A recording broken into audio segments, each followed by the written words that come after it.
Rodriguez from San Gervasi. This is the Rorschach Spain update from the 14th of March, 2024. Quick summary of what's going down in Spain. Starting off, Spain commemorated the 20th anniversary of the 2004 Madrid train bombings this Monday.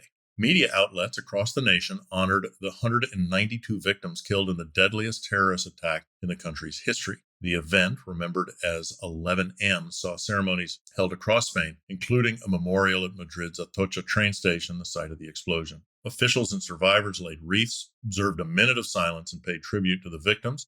2004 attack left hundreds wounded and scarred in Spain, reshaping its counterterrorism strategies and sparking political divides that last to this day. In government news, the Socialist Party, or PSOE, has called for an investigation into express contracts in the healthcare sector since the pandemic's onset. PSOE has urged the Andalus parliament to scrutinize these contracts, suspecting irregularities in their awarding and execution. Focus lies on contracts issued quickly during the COVID-19 pandemic, raising concerns about transparency and potential favoritism in procurement processes. An example of these dubious contracts is the Coldo case, which we have covered in previous shows and triggered the investigation. Speaking of the socialists, this week Spanish President Pedro Sánchez proposed recognizing Palestine as a state. The heart of Sanchez's proposal is support for a two-state solution, advocating international recognition of Palestinian sovereignty without dismantling established Israeli identity. Sanchez stated, quote, "I do this out of moral conviction, for a just cause, and because it is the only way that the two states, Israel and Palestine, can live together in peace," end quote.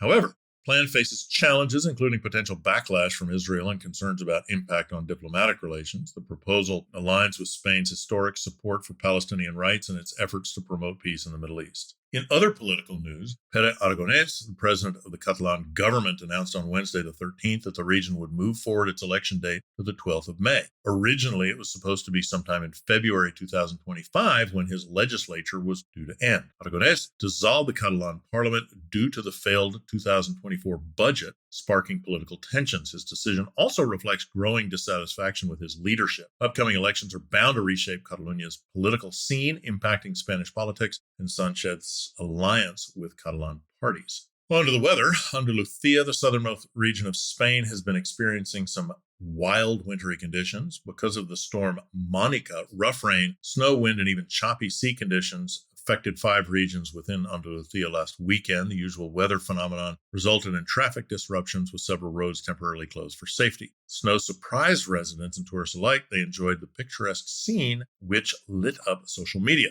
Weather continues to highlight the strange shifts in temperature and conditions as global warming and climate change affect the world.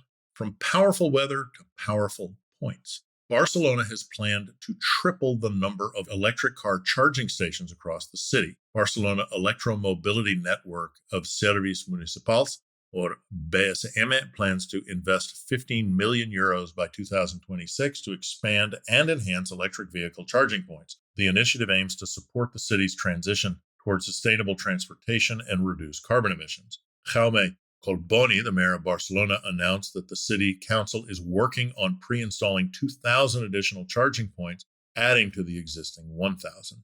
Now, you had to guess Spain's most shoplifted product. What would you say? Well, the answer is olive oil. According to Alejandro Alegre, the marketing director at a security company that surveyed supermarkets called STC, hunger does not drive most thefts. It's actually organized gangs seeking to make a profit illegally. Spain is the world's largest olive oil producer, but Europe has almost run out of local supplies after extreme weather conditions continue to damage olive oil farming. According to the International Olive Council, global production is expected to fall to 2.4 million tons, while the global demand is around 3 million tons.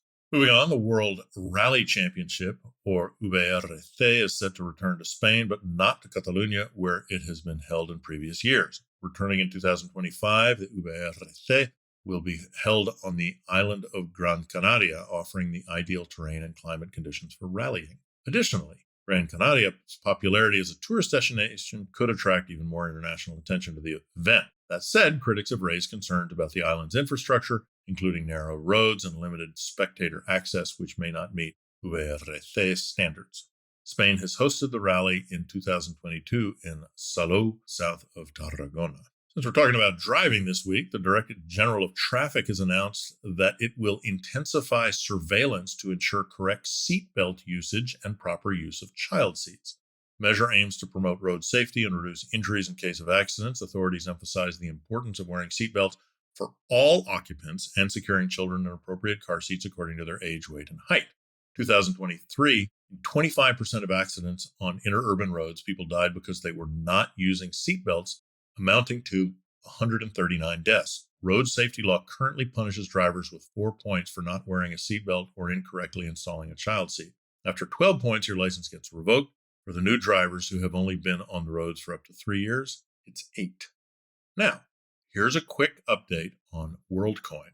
This week, Spain's High Court upheld a temporary ban on Sam Altman's WorldCoin iris scanning venture. The decision comes amidst concerns about the project's potential breach of privacy laws and its impact on personal data protection. As the Rorschach Spain update has reported in the past, WorldCoin uses iris scanning technology for identity verification, raising questions about its compliance with European Union regulations on data privacy. The court's ruling affirms the need for thorough assessment and regulatory scrutiny of innovative technologies, particularly that scan people's irises. On that note about emerging technology, the European Parliament has approved a new artificial intelligence regulation law with an overwhelming majority of 523 votes in favor and only 46 against, now to ratify with signatures from the member states. EU wants to become the world's first comprehensive framework for regulating AI. This includes striking a balance between regulations and fostering innovative technology, all the while considering ethical implications. Let's turn to the north coast of Africa. This week, Morocco sent imams and religious guides to Spain ahead of Ramadan, which started on Sunday the 10th. This initiative aims to support Moroccan communities living in Spain during the holy month, ensuring they have access to religious guidance and support services. Imams and guides are expected to aid local communities and foster a sense of unity among Moroccan Muslims in Spain during Ramadan, a period of fasting and spiritual reflection. Ramadan Mubarak. And to close this edition, Nusret Gürçe, a Turkish restaurateur who rose to fame through his alias Salt Baye. However, this week he announced his newest project, one of the biggest the island of Ibiza has seen in a long time. Gürçe has given the green light to a massive building complex consisting of 51 luxury apartments and 4 restaurants. And that's it for this week. Thank you for joining us. You longtime listener, you ever want to participate in the show? Well, this is a chance you're waiting for. We want to launch a new series of interviews by our community for our community. Want more information? Email us at info@rorschach.com with the subject line interviews. Hasta la próxima.